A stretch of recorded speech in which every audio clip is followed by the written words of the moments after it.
الرجيم بسم الله الرحمن الرحيم رب اشرح لي صدري ويسر لي أمري واحلل عقدة من لساني يفقهوا قولي سبحانك لا علم لنا إلا ما علمتنا اللهم علمنا ما ينفعنا وزدنا علما اللهم اجعل أعمالنا خالصة لوجهك ولا تجعل فيها حظا لغيرك آمين يا رب العالمين. السلام عليكم ورحمة الله وبركاته. Inshallah, how's everyone doing? Good to be back. We start with the praise of Allah subhanahu wa ta'ala and all praise be to Him. We ask Allah subhanahu wa ta'ala to send a salutation on our beloved Prophet Mohamed sallallahu alayhi wa sallam. Just very quickly, we once again start off and we remind ourselves of all the favors that Allah subhanahu wa ta'ala has bestowed upon us. Allowing us to have woken up this morning. And this is a favor from Allah subhanahu wa ta'ala. As we know that at the time of sleep, Allah subhanahu wa ta'ala removes the soul. At the time of waking, He places the soul back and we wake up. He keeps the soul and you don't wake up. The fact that you've woken up this morning, the fact that you're sitting here means that Allah subhanahu wa ta'ala decided to place your soul back in your body. Giving you another opportunity. Subhanallah. Thank Allah subhanahu wa ta'ala for the roof of our heads. We've woken up in this wind and in this bit of rain. Many of us weren't affected at all. At all. No feeling of the wind, no feeling of the rain, nothing. Woke up and come, subhanAllah, how many people didn't have a come? We thank Allah subhanahu wa ta'ala for our families. We thank Allah subhanahu wa ta'ala for the bed that we have. We thank Allah subhanahu wa ta'ala for the gift of the eyesight. We're still able to see each other.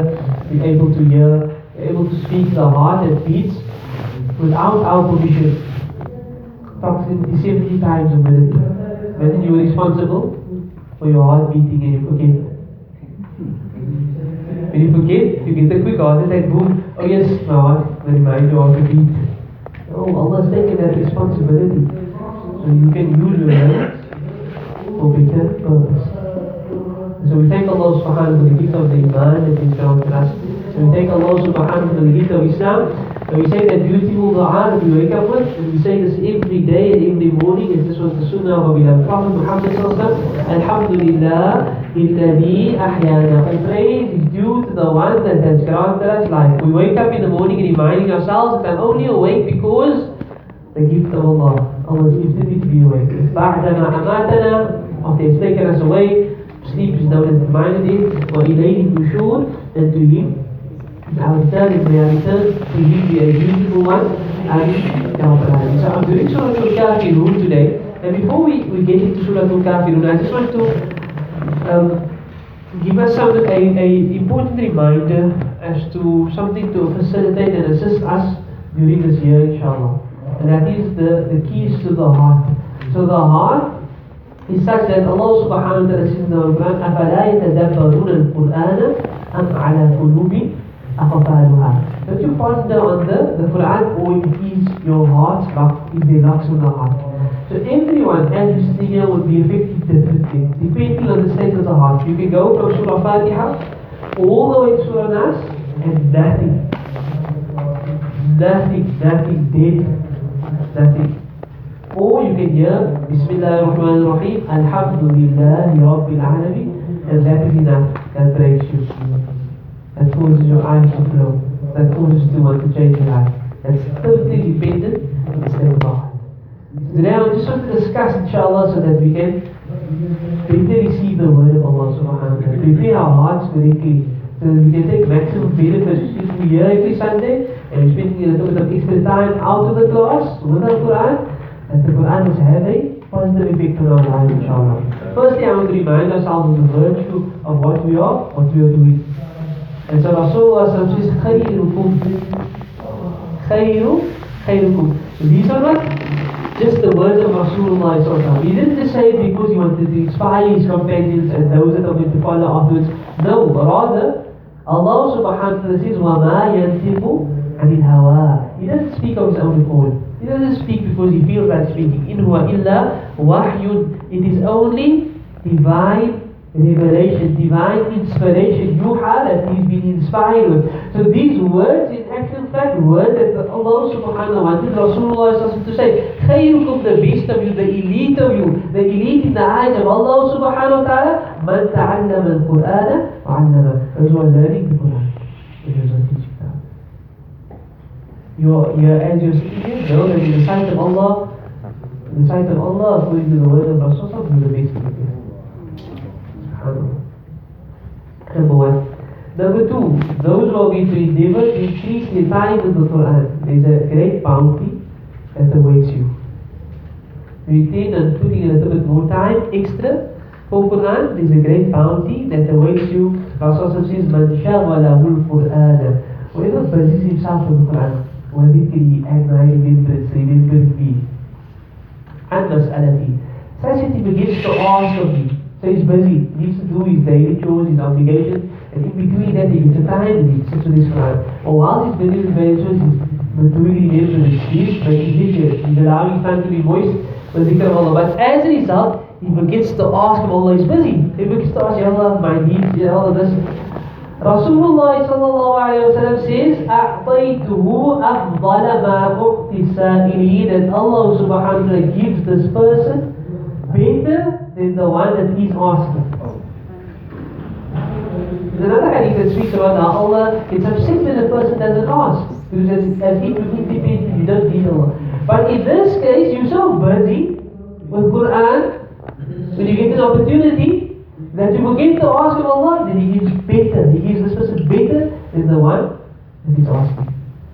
And then Rasulullah says, well, this is hadith puts actually, Allah subhanahu wa ta'ala says, وَفَضْلُ كَلَامِ اللَّهِ, and the virtue of the words of Allah, عَلَى سَائِرِ الْكَلَامِ, over any other form of study and any other words that you wish to read, كَفَضْلِ اللَّهِ عَلَى خَلْقِهِ, it's like Allah over His creation. Now look at the comparison. Allah's creation. Is there any comparison? Me, you, and Allah. Is there any comparison at all? Now Allah subhanahu wa ta'ala says in the hadith that in the Quran, in terms of anything else, it's like Allah over His creation. That's the virtue of the Quran. That's the virtue of what we are busy with. Okay? So what I'm saying here, very, very importantly, I'm not saying leave of everything, because part of our journey of educating ourselves is learning. Read, not only the Quran, but read everything else. But don't read so much of anything else that you forget to give the Quran some time. Very important. And then, Rasulullah beautifully says, اقرأوا القرآن, read the Quran. Why? فإنه, because indeed it يأتي will come يوم القيامة, on the day of Qiyamah, شفيعا, as an intercessor لأصحابه, for his companions, for its companions. So the Quran will say, Ya Allah, this person needs me, this person sat up with me, this person dedicated himself to me, this person acted on me. Oh Allah, I'm interceding on behalf of this person must go to Jannah. SubhanAllah, when the Quran says something, it says something that we have about you. So you need to put some time and effort, dedicate yourself to this journey. There's a beautiful quote of Quran Murad in the book, The Way to the Quran. Very good book to read. If you get the opportunity, I would recommend you download it. You can get it on the internet. You can get it a hard copy of Quran Murad. I think that's how you say it. Brilliant to read. The Way to the Quran. As to how to really take maximum benefit from the Quran. Listen to what he says. He says, in reading the Quran, mind and body, reason and feeling lose their distinction. He says this is a rank or status one can achieve if you take these three steps. So the quote that I'm taking out of the book, but he's saying this is what you can achieve. In reading the Quran, you can get to the state that in reading the Quran, mind and body, reason and feeling lose their distinction. You lost in Quran. They become fused as the tongue recites, as the words flow from the lips. The mind ponders, the heart reflects, the soul absorbs, tears well up in the eyes, the heart quakes and trembles. The skin shivers and softens as the heart does. There no longer remains any duality between the two. Even your hair may stand on it. And so he walks in the light of his Lord. Let me experience that. If you've experienced it, you know it. If you haven't experienced it, may Allah subhanahu wa ta'ala also experience it. If you've experienced it, may Allah increase that experience and may you experience it more and more. May you just sit and you just pray. Quran is speaking to me, Allah is speaking to me. How is it possible that so many people are busy with the Quran, but Allah knows my situation and He's speaking to me? It's going to happen more and more if your hearts are ready to receive the word of Allah subhanahu wa ta'ala. So some tips inshallah to unlocking the heart. And tips to unlocking the heart. Number one, slow down. Slow down. What does this mean? Don't allow your revision or your study of Quran to be Saturday night and 11 o'clock when you came home from your friend's house. And I'm like, I have to plan this in and put this in and to find some time and give Quran its haq. Give the study of Quran its haq. Put some time aside and say, this time I'm dedicating for Quran. If it's only half an hour that you're able to dedicate, then that half an hour must be the half an hour Quran. A bomb must fall next to you while you're busy with your half an hour Quran and not going to disturb you. Give the Quran its time, its haq, slow down. It mustn't be the last thing on your agenda. Oh yes, I will still study this. Oh yes, I didn't do that. Oh yes, I got the test. I'm only studying because I got the test. Oh yes, my scales are going to have tomorrow. No, give it its haq, slow down. In preparation of your journey of the Quran, even your wudu has an effect on how you read Quran. So this time take wudu, preparing to read Quran. Make your intentions, make your du'as when wiping the hands of the water. Ya Allah, allow these hands to hold the Quran. When wiping the face, washing the face, Allah, allow the eyes to see the nur of the Quran. When you're wiping the head, Allah, allow my mind to be able to reflect and understand the words of the Quran. When you're wiping the feet, Allah, allow my feet to take me to places where Quran is going to be recited and taught and so on and so forth. Even your wudu in relation to your study of Quran must be different. It can't be the same. You know how sometimes you take wudu. Hey, the water's almost out. Forget all the sunnahs, only the thoughts. Boom, and I don't know what happened, but alhamdulillah, at least the waqti this time. No, that's it. What are we doing like that? We won't go into the trap. We wake up to sleep. 2020 cannot be the same. 2020 cannot be the same if we are to have the effect that Quran speaks about. We can't approach Quran the same way we approach the last year. Slow down. You will either at class. Sometimes you come a bit late, sometimes you're rushing.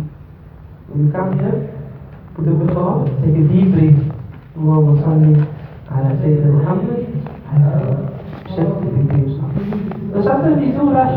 When these kind of scars are still skewed, and men are still doing what they're doing, it's alright, don't worry.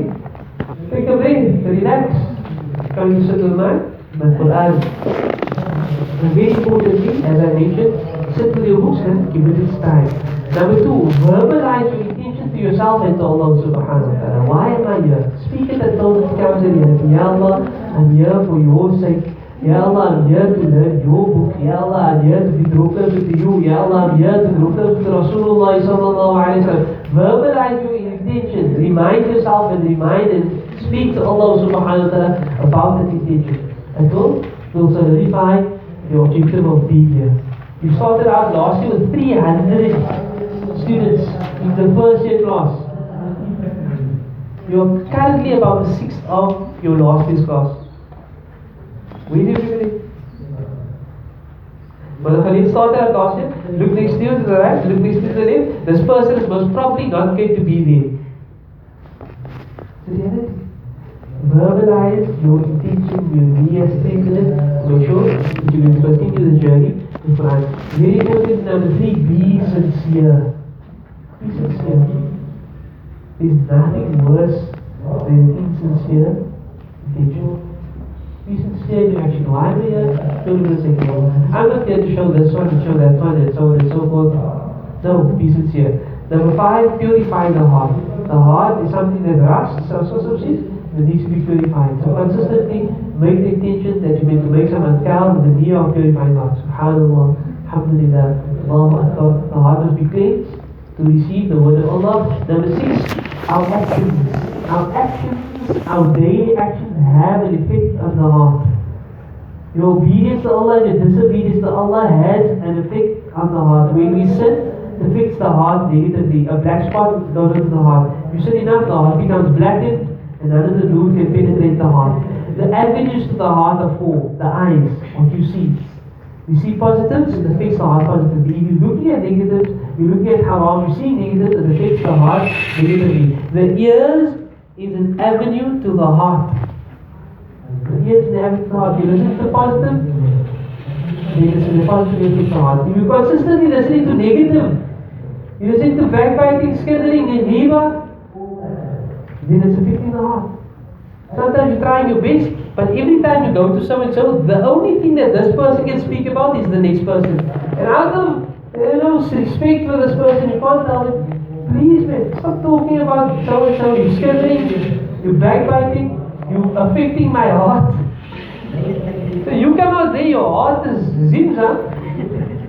Because every time I'm going to so and so, all they can speak about is someone else. It's affecting the heart. And the thoughts allow to play positively, it's going to affect the heart, and negatively. And then importantly, our actions, everything that we do is going to have a positive or negative effect on the heart. Now, there's a verse that I will do, and I will quote to you quickly. Before we start, we do Surah Kafirun. Before we start Surah Kafirun. And to try, to attempt, to get a better appreciation for the verse, I want us to take a moment just to prepare our hearts. To prepare our hearts. Okay, you ready for it? So we're going to take a moment just to prepare our hearts and see the effects. Once proper or better preparation is done, how a verse can affect the heart. I want you to take a moment and just disconnect from everything. Disconnect from everything. Disconnect from the world. Disconnect from the stations of life. Disconnect from everything. And reconnect to Allah. Reconnect your heart to Allah. Reconnect your mind to Allah.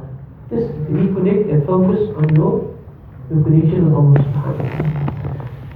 We're going to start off with istighfar. We're going to beg of Allah subhanahu wa ta'ala to forgive us our shortcomings.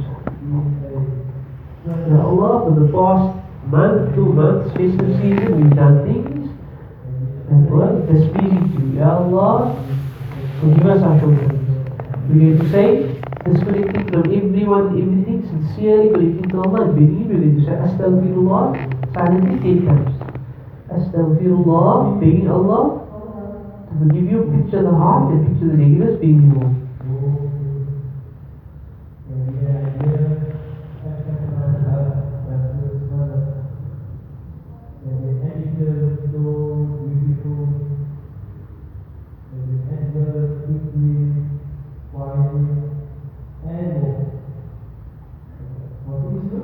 Now we say La ilaha illallah. La ilaha is not worthy of worship. There's no deity, there's no false attachment. Picture the heart, picture the negatives being removed.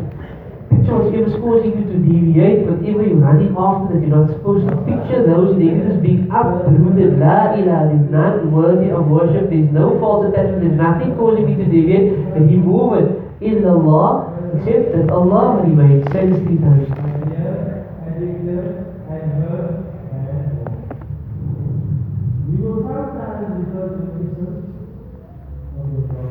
Now we say Illallah, that only Allah is going to remain. The heart, the negatives are removed, and only Allah is going to remain. Picture the light, picture the nur of Allah penetrating deep into the heart. 3 times, Illallah.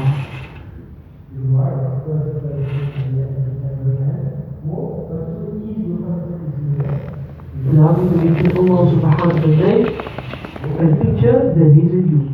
Picture someone even lived, picture the heart being polished now. The heart, the mind, the body is being illuminated with the light of Allah subhanahu wa ta'ala. Mention Allah subhanahu wa name 10 times. Allahu Allah.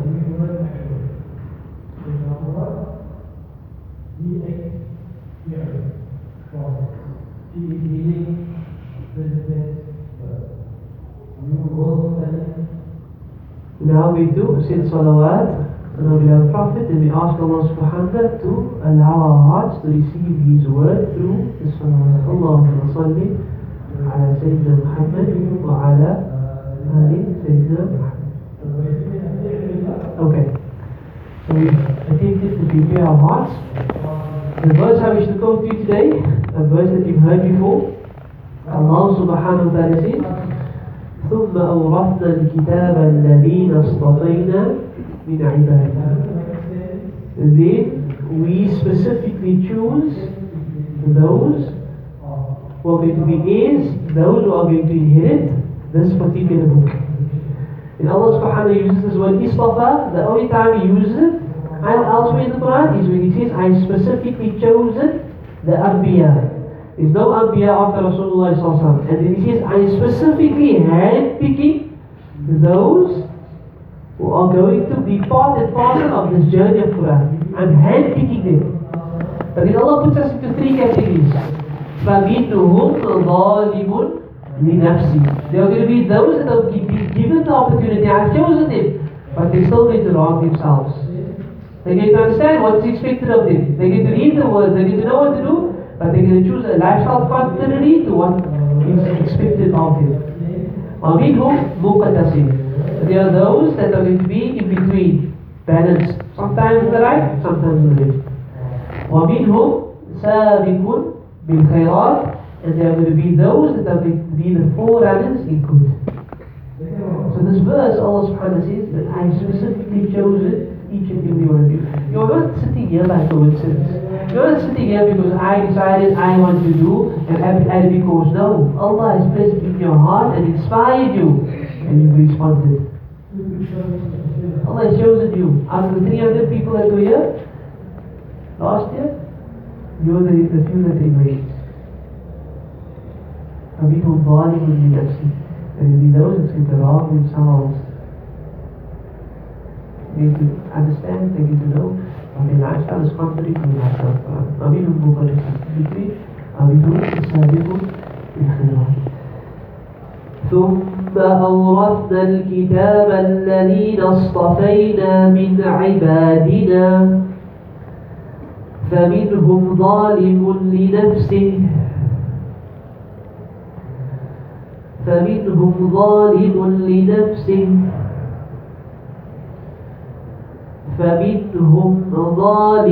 لنفسه ومنهم مقتصد ومنهم سابق بالخيرات.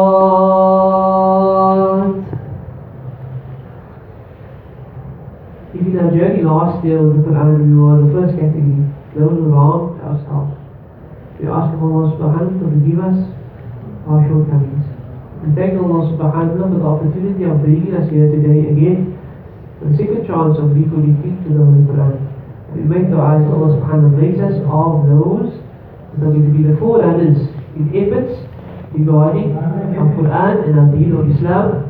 Ameen Ya Rabbal Alameen. So, some of the tips, try to apply it. If it affected you, alhamdulillah. But remember, it's a long-term thing. The thing that consistently needs to be worked on. The heart consistently needs to be worked on. There's not going to be one session in your heart, now right? If it affected you, it helped you, alhamdulillah. If not, you still need to continue working on our hearts. Ameen Ya Rabbal Alameen. Okay, so Surah Kafirun. We need to start with the introduction. We'll probably continue with it next week, inshallah.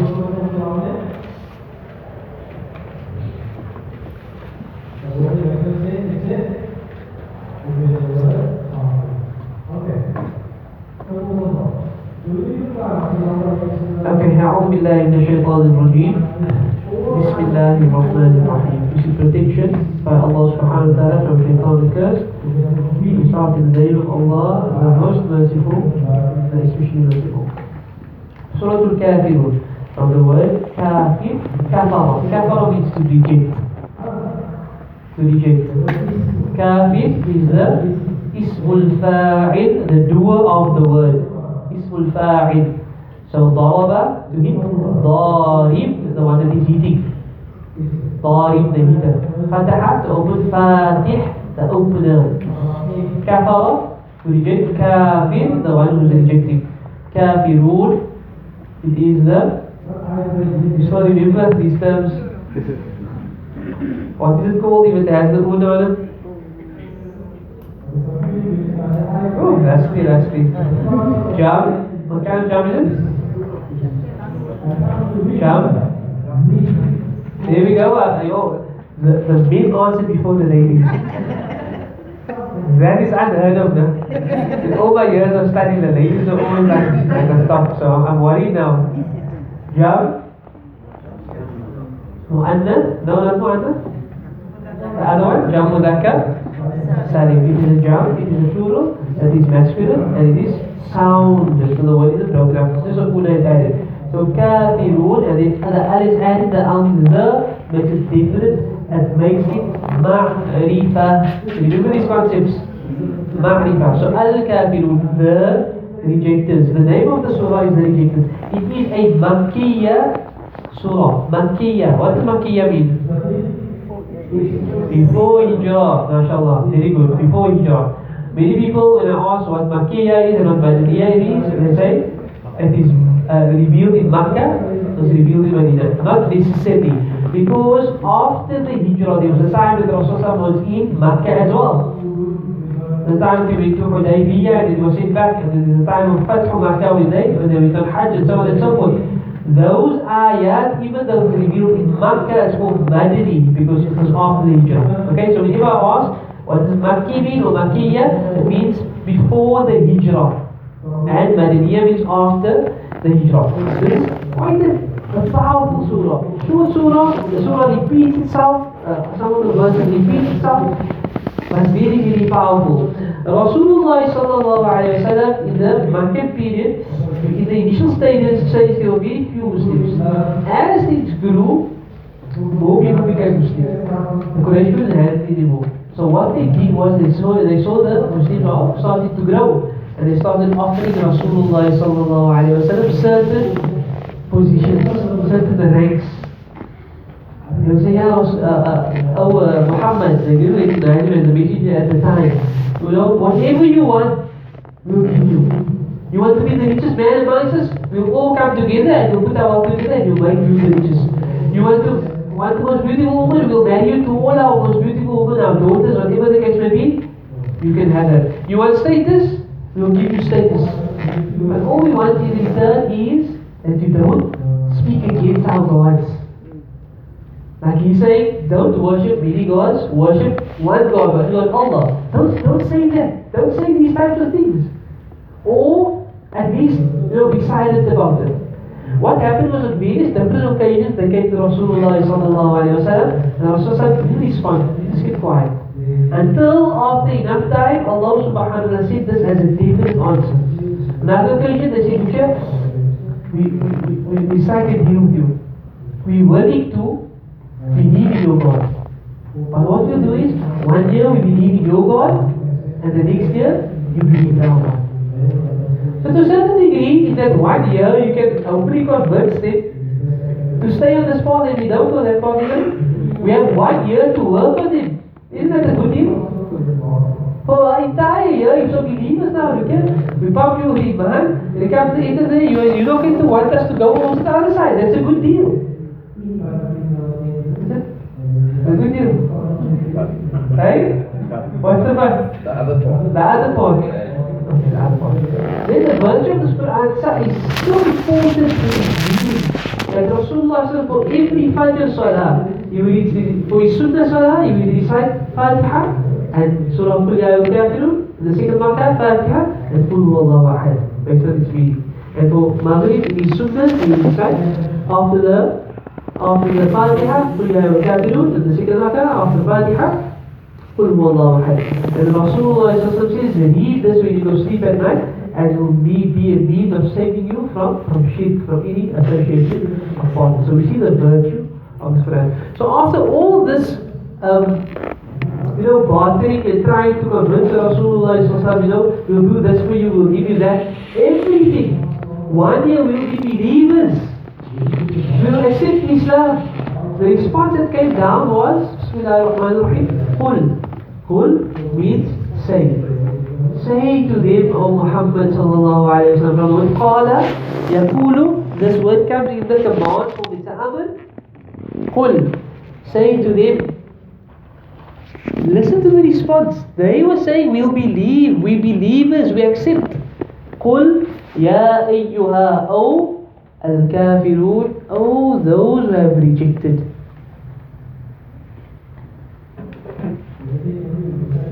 A definite response to them with all your different ways of trying to say that we'll believe and we'll do this and we'll do that. No. You don't come half with your iman. You don't one day I'm a believer, the next day I'm not. You don't sway with the wind. You don't do that. And Allah comes and He gives a definite response. Say to them, you are rejectors. You have rejected outrightly. This half doesn't work. There's no half in the deen of Islam. So either you're in it, either you're a believer, either you accept it, or you're out. So different response. Qul, say to them, O Muhammad sallallahu alayhi wa sallam, Ya O al-kafirun, O rejectors. A very affirmative response, very strong response. And this was in response to all the different options that were given to him. No, 1 year, we make you the richest man, or whatever it is you want. This is the response. Oh, you have rejected. La a'budu. I do not worship. I am not worshipping. Ma, that which. So, la a'budu. I do not worship, or I am not worshipping. Ma, that which. This is known as ma mawsula. Ma mawsula is alladhi. Alladhi means that which. Ma mawsula, the ma, that means that which as well. Ma ta'budun, that which you are worshipping. That which your understanding of ibadah, of worship is. I don't associate with that type of worship, that type of ibadah, a half type of ibadah. I'm a believer, I'm a Muslim, I'm a submitter. I don't go half. I don't go halfway. What are the rules of Islam? What's expected of me? I apply. Just in terms of going through very quickly through the scale of ibadah, ya'budu, because both words a'budu and ta'buduna comes on the mudari scale. So, do you still remember the mudari scale? Yeah. You skipped the jewel over there? Is the jewel? Okay. So let's try. So it's ya'budu, ya'buduna, ta'budu, ya'budna, ta'budu, ta'buduna, ta'budina, a'budu, na'budu. Did you see the two there? Let's go down quickly again. Ya'budu, ya'buduna, ta'budu, ya'budna, ta'budu, ta'buduna, ta'budina, a'budu, na'budu. So there, ta'buduna is there. That's you, all, and then a'budu, I. Okay? So this is the quick refresher of the scale. So very strongly it is said to them, whatever you come with, whatever you compromise, whatever, we don't agree with that. In terms of ibadah, in terms of worship, I don't worship what you worshiping. I don't apply the laws of worship like you worshiping. There's no compromise. And this surah is very important, as Rasulullah says, read it at the time of sleep, because it reaffirms for you your belief. And I think in today's time, we need to reaffirm our belief. Somehow that we're facing an identity crisis. People don't know what they want to be, where they want to be, how they want to be, when they want to be. They just go flow with the wind. You know, when I'm with these people, then I'm like them. And when I'm like that with that people, then I'm like them. When I'm in the masjid, then I'm pious. And on a Friday night, when I'm with so and so, then we let the hair loose and we go wild. Identity crisis, problematic. Here, this verse very clearly says that form of no, I'm a Muslim. It's very important that we remind ourselves of this. We are believers before anything else. Before I'm a doctor, before I'm a